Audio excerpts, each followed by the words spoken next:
हाय, मैं हूं मानसी, आपके साथ हूं एबीपी लाइव पॉडकास्ट और आज बात करते हैं आचार संहिता के बारे में। जानते हैं आखिर ये होती क्या है जो हर बार इलेक्शंस के टाइम पर लगाई जाती है।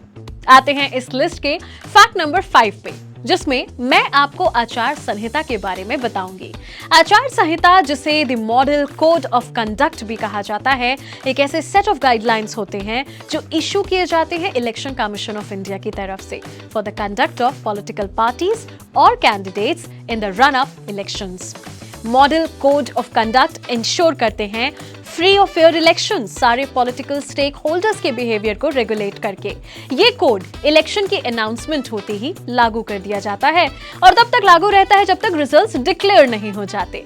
ये wide range of conduct cover करता है, including speeches, polling day activities, polling booth, election manifestos और the conduct of political parties and candidates. चलिए आगे आते हैं हमारे फैक्ट नंबर 4 की ओर और जान लेते हैं आचार संहिता यानी model code of conduct cover कहां से ओरिजिन हुआ, कहां से आया। मॉडल कोड ऑफ कंडक्ट का ओरिजिन अर्ली 1960s में हुआ जब केरला स्टेट में पोल्स हुए। इसको इनिशियली अडॉप्ट किया गया as a voluntary agreement among political parties. इसकी सक्सेस ने इसको 1962 लोकसभा इलेक्शंस में अडॉप्ट कराया और इलेक्शन कमीशन ऑफ इंडिया ने मॉडल कोड ऑफ कंडक्ट को लागू कराने में एक बहुत ही महत्वपूर्ण भूमिका निभाई ताकि इलेक्शंस फेयर हो सके, इम्पार्शियल हो सके। आगे बढ़ते हैं और आते हैं फैक्ट नंबर 3 की ओर। चलिए अब जान लेते हैं मॉडल कोड ऑफ कंडक्ट के पर्पस, उसके ऑब्जेक्टिव के बारे में।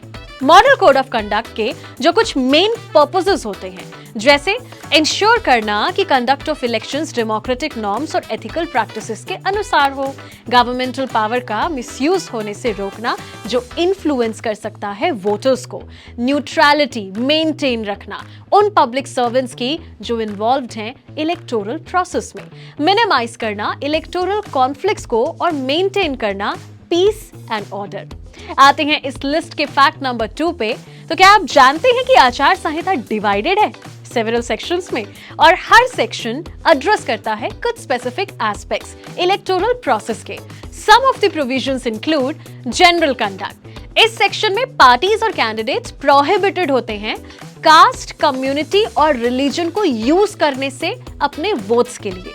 और इसकी तरह 5 और भी प्रोविजंस हैं, जैसे मीटिंग्स एंड प्रोसेशंस, जिसमें पब्लिक मीटिंग करने के रूल्स हैं to avoid clashes with other party schedule. और इसके साथ साथ polling day, conduct, party in power, guidelines for government servants और the role of the election commission भी प्रोविजन के अंडर आते हैं। Now comes the fact number 1 और अब जानते हैं कि आचार संहिता कब से लागू हुई। साथ ही जाते जाते थोड़ी और बातें जान लेते हैं। आदर्श आचार संहिता चुनाव आयोग द्वारा चुनावी तारीखों की घोषणा के बाद से ही लागू हो जाती है और जब तक चुनाव का प्रोसेस पूरा नहीं हो जाता तब तक रहती है।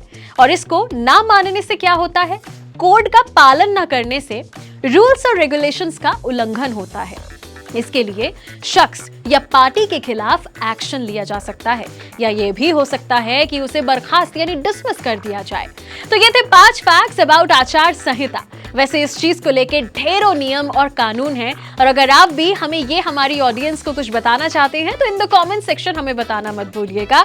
That's all for today. Keep watching to ABP live podcast.